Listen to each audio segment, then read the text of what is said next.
Good morning and welcome to Moments with Melinda. My name is Melinda Moulton and I'm your host. And today I have with me Dr. Melissa Hauser. Hi, Melissa, how are you? Oh, it's great to be here. I'm really glad that you agreed to join my show and to share your self with all my viewers. So let me tell folks a little bit about you. Dr. Melissa Hauser is a family doctor and founder and executive director of a nonprofit neurodiversity affirming community health organization. All brains belong.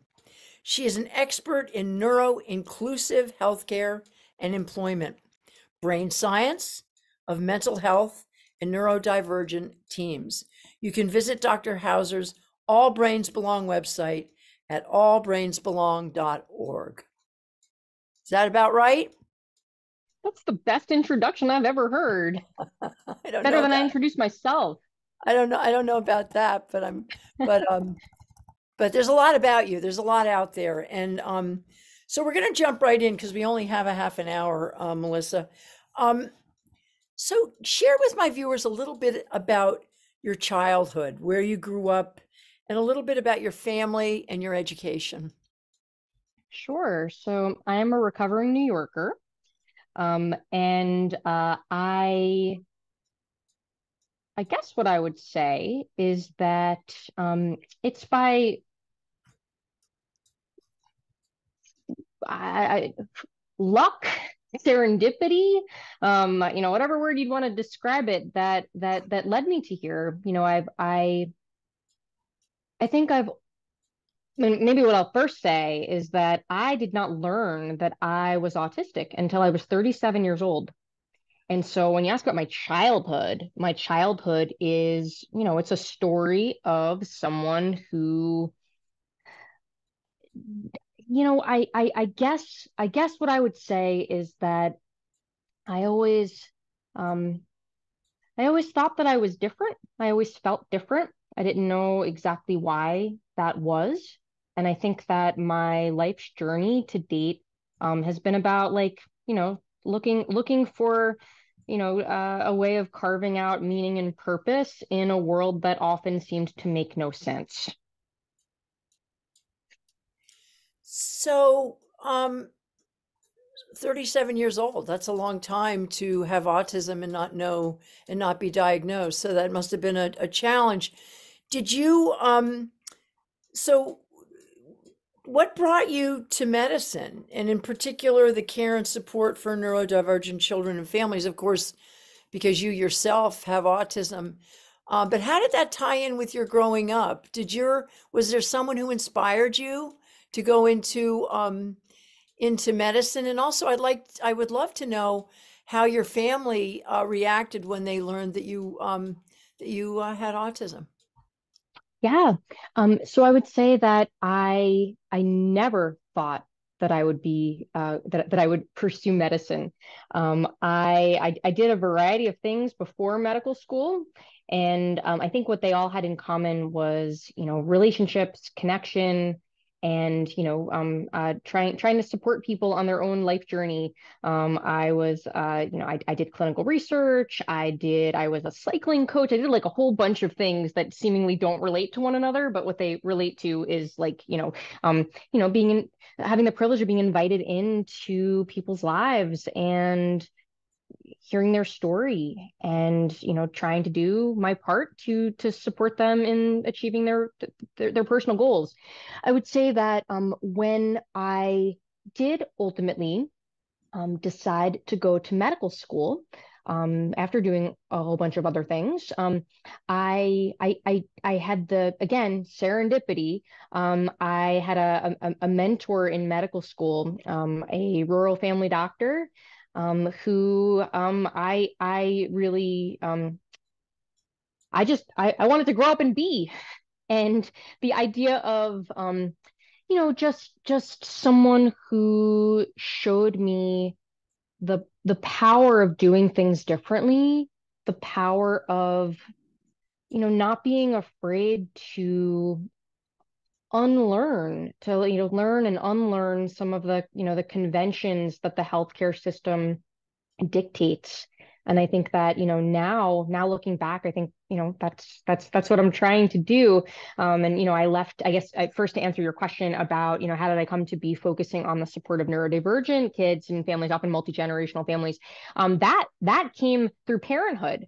So 6.5 years ago, I became a parent for the first time. And it was, and my child is also autistic, and that's a common trend that neurodivergent adults discover their own brains after like beginning the journey of discovering how to support their children, and then they that learning process leads to other things.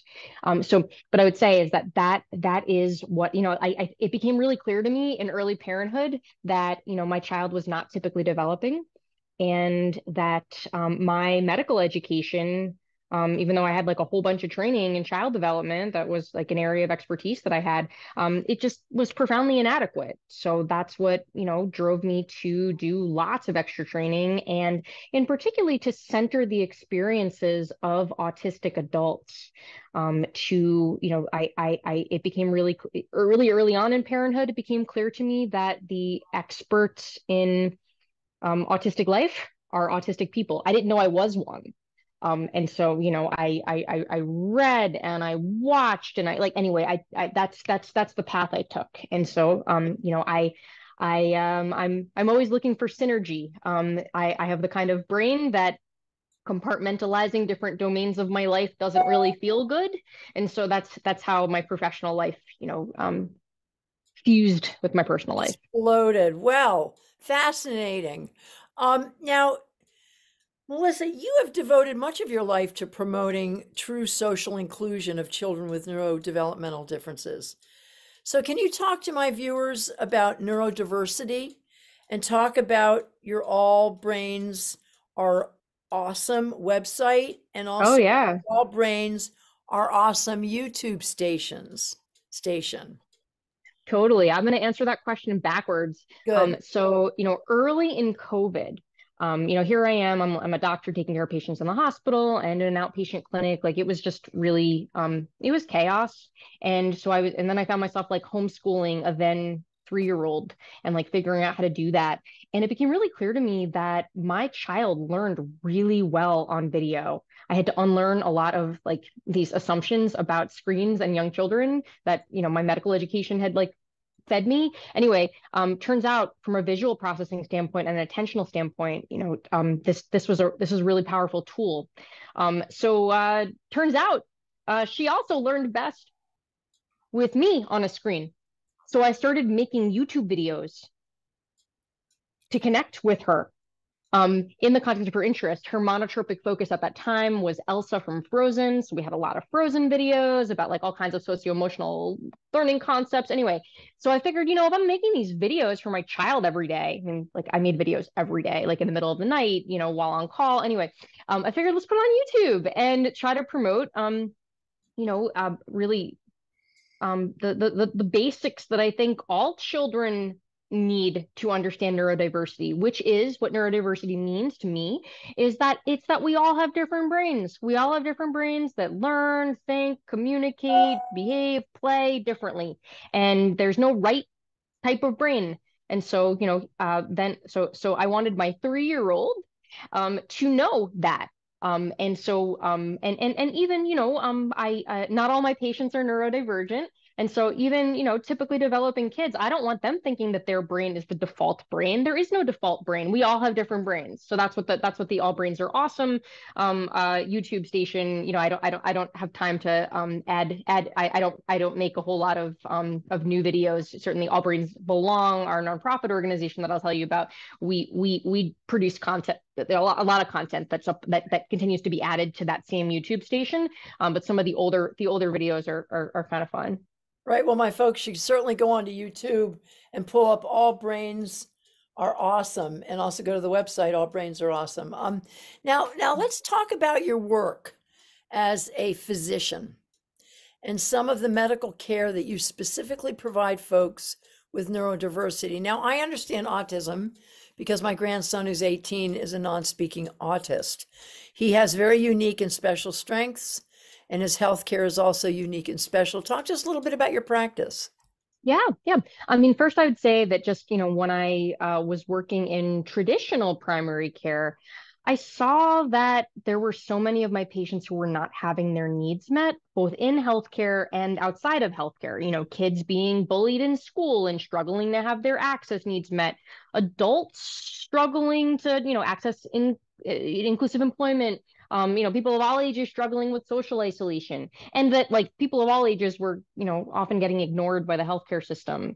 And so and I think that really to me relates to how all the defaults in society, like this is the way you get healthcare. You must pick up the phone to make an appointment. You must fill out the 20-page packet to become a new patient. At school, you must sit in the chair and and all the things, right? So it also made no sense to me that since I was spending all my time in the exam room helping people problem solve life outside the exam room, it made no sense to me to like that life fragments these silos of all of these different domains that people are trying to access because they're all part of health from my point of view. Like it's fairly arbitrary to make healthcare really separate from these other domains of what I think are health, meaningful life.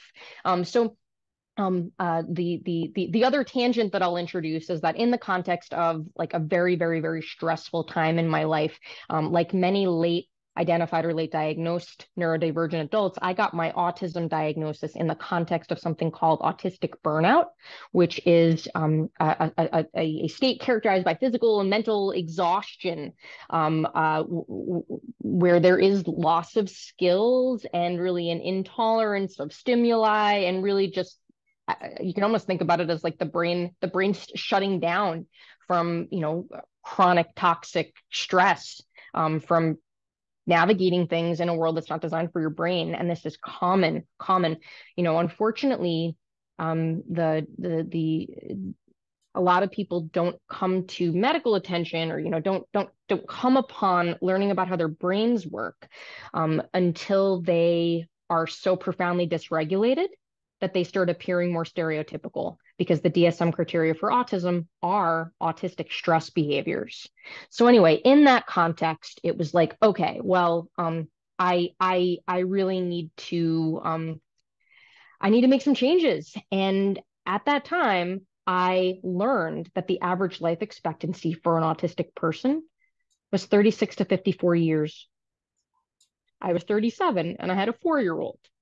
And like the healthcare system doesn't know that.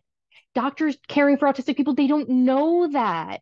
And anyway, it just became like, no, no. So I had to really break free of the restrictive ways of practicing and and try to develop something new, which is a village. It's a community village of learning and healing, where rather than separate medical care from all these other domains, All Brains Belong does everything. Because to do anything for the neurodivergent community, I knew we had to do everything. So we have medical care, we have social connection programs, we have employment programs, and we do educational trainings, neurodiversity related education trainings, because it's about shifting the broader community conversation on neurodiversity and inclusion that's going to make the most impact in making the world a better place for people with all types of brains. Wow. So I'm going to save these 2 questions for later. And I'm going to move right into the discussion about your nonprofit, All Brains Belong. You touched a little bit on it, about why you established the organization, and you stated that it is important for kids to grow up knowing that there's not one right way to be in this world. And as we both know, being neurodiverse can be very lonely. Talk to us a little bit more about All Brains Belong and the website, and tell us what the website is as well. I think I mentioned. Sure. Yeah, allbrainsbelong.org. That's right. It's Yeah. allbrainsbelong.org, so folks can go visit your site. Talk a little bit about how my viewers can get engaged in your organization, whether it's whether they personally are affected with neurodiversity or they know someone who is. Talk to us a little bit about that. Absolutely. So, as I said, we have these four types of programs. So the whole concept of the whole organization, the whole model is based on connection. Connection is the path to health. And so we have medical care, but then we have these other programs that are open to everyone, even folks who are getting their health care elsewhere, even people located outside of Vermont. So anyway, the best way to get involved is to come to our program. So, for example, every Tuesday we have a program called Brain Club for adults.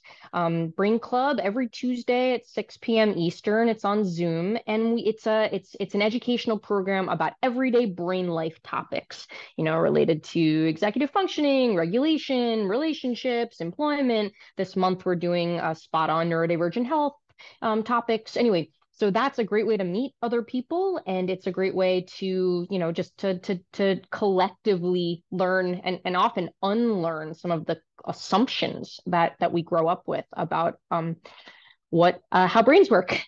So Brain Club for kids, we have a free program. All our community social connection programs are free, by the way. So we have another free program called Kid Connections for kids 4 to 17, and we certainly a little bit older is also okay. Where we connect people based on shared interests. It's a customized friend matching program. I think social isolation is common. And it's not about connecting people with a shared diagnosis. Autistic and/or ADHD brains tend to be monotropic. That means fewer things captivate our interest at a time and do so more intensely than other brains. So if my 6-year-old has a monotropic focus on dragons, can you hear her screaming in the background, by the way? No? Okay. Oh, All right. because we have the suppression on. All right. Okay. Just checking. But I'd love to that's hear. happening. Yeah. Yeah. I'm fine with that. Yeah. She may be like being a dragon right now for all I know. Anyway, so yeah, right. So anyway, she loves dragons, but like if you have a monotropic focus on dragons and there's no one in your class who wants to think, play, talk about dragons, then it's going to be really hard for you to have satisfying social interactions because dragons are what you think about at all times. It's the attentional tunnel. That's what monotropism is about. So Kid Connections acknowledges that, and we make customized matches based on shared interests and communication profiles. It's fascinating because it is a lonely world. Now, thank you for sharing allbrainsbelong.org, and I really encourage my viewers to go on that website and learn more about Dr. Hauser's work. So now, a few months ago, you testified in favor of a bill that would limit restraints and seclusion in schools, which is a form of control by adults in working with neurodiverse children. We've experienced it ourselves with my grandson. Physical force is never acceptable. So why has this been happening in Vermont, and how will this bill change that? I think that let's just thank you for bringing that up. I'm so grateful that you're bringing this to public awareness, right? Because I think the majority of Vermonters don't know that this is happening. So what we know, Lives in the Balance reported that at least 587 sweet little loves are restrained and or secluded in schools each year in Vermont. These practices are disproportionately used against children of color and children with disabilities. So what happens is because we don't often have the awareness of the brain science, when kids are dysregulated and we meet them and they're in a state of fight or flight, we meet them with scary, traumatic practices that induce further dysregulation and more trauma. And yet, we talk about trauma-informed schools, trauma-informed healthcare, trauma-informed everything, but yet this happens. So, as a physician caring for mostly neurodivergent kids, I hear these traumatic stories all the time. And that's how All Brains Belong came to be involved in this, of telling the story, providing education about that these practices have no place in trauma-informed schools. Has the bill passed? No, so there's legislative recess right now, and so that it was still being discussed, reviewed by Okay. the House of Representatives Education Committee. So I encourage any viewers who care about this to contact their legislators and tell your story, because I think that's it's really remarkable how common this is. And how people don't And and how people don't know about it. They they don't. don't know. They don't know. Like when I even remember, the day that I testified before House Education, I mentioned to my babysitter that I was doing this, and she's like, "That happens in school? Like that happens to kids?" Mm, Yes. yep, Yes, it does. it does. And we've experienced it personally. So now, Melissa, I do not support the use of the word disability, which is so often used to describe neuro and physically diverse people. I feel that any dis before a word diminishes and dismisses the gifts and extraordinary talents of these remarkable human beings. How do you feel about how common that word is when it's, when humans are labeled with a disability as if they don't have the ability? I want to change that. I just want to throw that out there. Yeah. I think that first off, every individual, I respect any terminology that an individual uses to describe themselves. And so there is a culture of people with disabilities who disability, belonging to a disability culture is part of one's identity. And for those people, I absolutely respect that.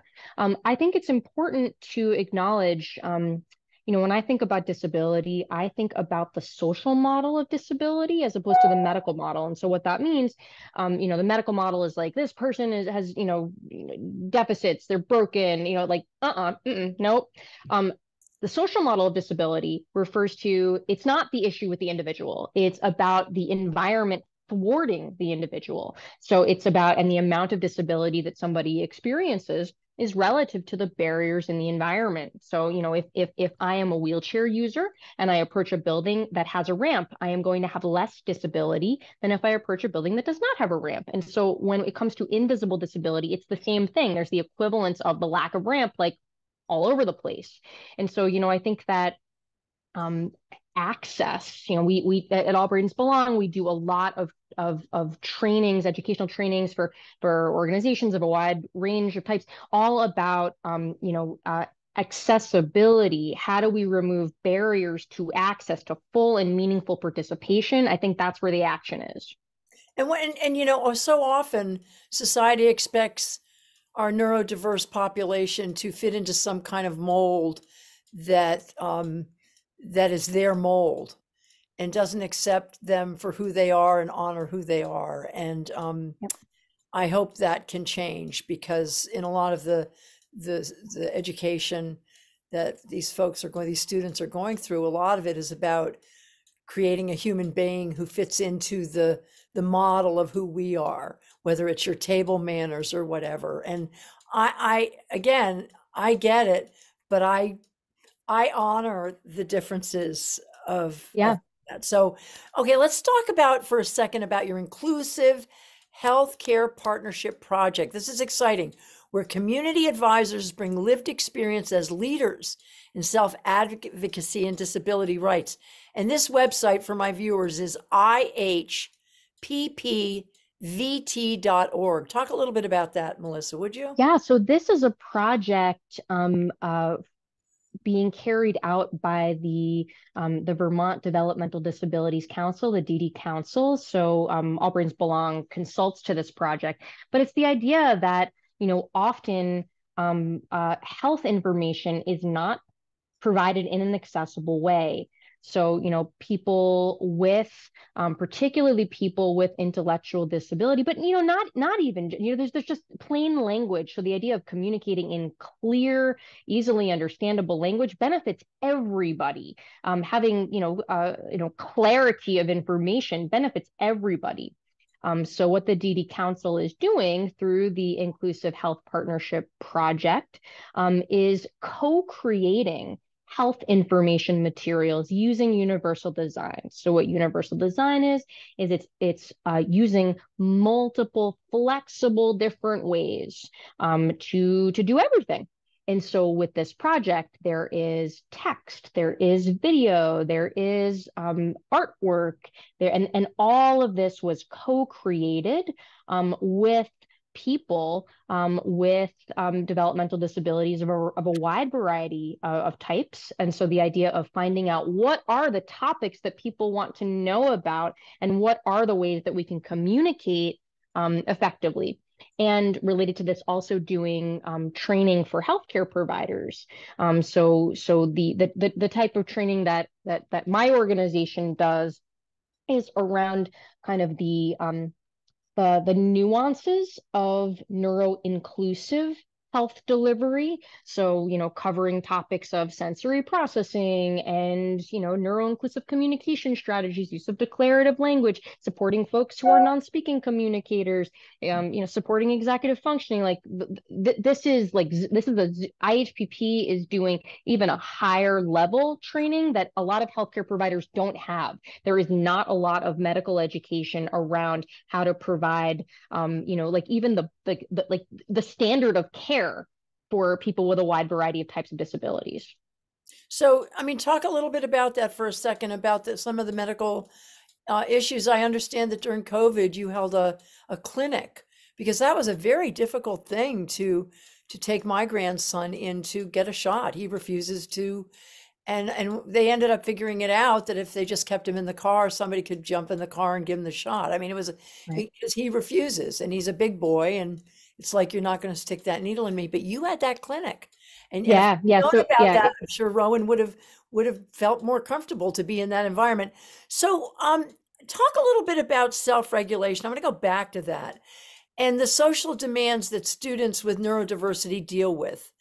And I'm assuming that hopefully the schools are getting better, especially when this bill gets passed. But how are the schools helping them to navigate this public system that they are required to participate in? Do you feel like things are getting better in the schools, that they're understanding and providing what's needed, rather than, hey, you have to raise your hand and then you have to go over and get the key to go to the bathroom, and then you have to open the door, go to the bathroom, come back, put the key back up and sit down? I mean, that just doesn't work, right? yeah, it doesn't work. So I think it's important to distinguish between individuals and systems, right? So whether we're talking about education or healthcare, I think that individuals are wanting what's best.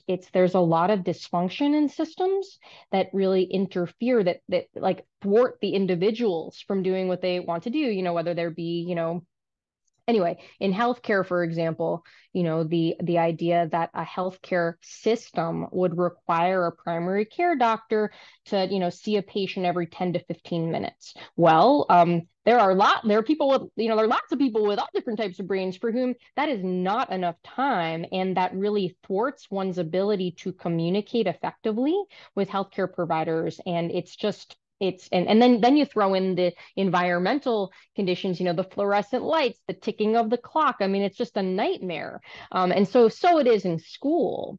And so I think that there is a growing community of neurodiversity affirming educators, who both who have connected with our organization, and folks who are out in the world that I know are out there, who I meet at conferences, et cetera, who are they're changing the system from within the system. And I think that neurodivergent kids really do need allies. And I think when we think about stigma, I think part of perpetuating stigma is these narratives. When we think about the way that healthcare providers are trained to speak about autism, for example, the way that educators are trained to understand autism, that I think the going far upstream and shifting how these neurological differences are trained about. I think that's also a really part of a huge part of the problem, so that, the pipeline of future educators and healthcare providers and all the people are learning about all the different ways in which brains differ. Do you think medical schools are teaching this in their schools, in their education programs? Well, I can tell you what my medical education experience was like. I got a 1 hour lecture, and it focused on, the triad of impairments. And then, in my clinical training, I saw stereotypes that matched what I got in that 1 hour lecture. And then, I mean, I did a lot of training in neurodevelopment, like a lot of extra training in my residency and beyond. And I think it's if doctors are in general trained in stereotypes, and then they go out and they see the stereotypes that match their training, it's really reinforcing. There's a study from 2015, Zerbo et al., that showed that amongst primary care clinicians, less than 10% would suspect that their patients were autistic if they volunteered information, showed interest in people, and could understand the whole picture. I can say that understanding the whole picture is one of the many strengths of the autistic brain. So, Absolutely. like, yeah. So, and that, it's that stereotype that I think is really problematic. It is. I went to a conference about 6 years ago, that was put on by a very large group here in Vermont, and they had a physician up doing a presentation, and he kept reverting back to Napoleon Dynamite or whatever that guy was in that movie as the example, as a stereotypical person with autism. And I got up and spoke afterwards and said that I was highly offended that Yeah. there was this, that it was anyway. So I'm so glad that you are working in this area to educate those that need to be educated. Um, Especially in the medical field. You do have a practice. You are a physician. You have a private practice. You're not taking any new patients, so I can understand.